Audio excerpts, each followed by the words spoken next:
Alright, got the liner in, bottom plate in.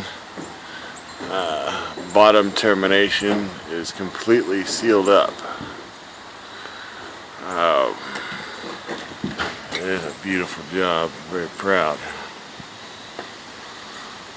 Look, everything is sealed up. Got to do the smoke chamber, and then we'll tooth out the brick, and we will be finished. Damn, that looks good.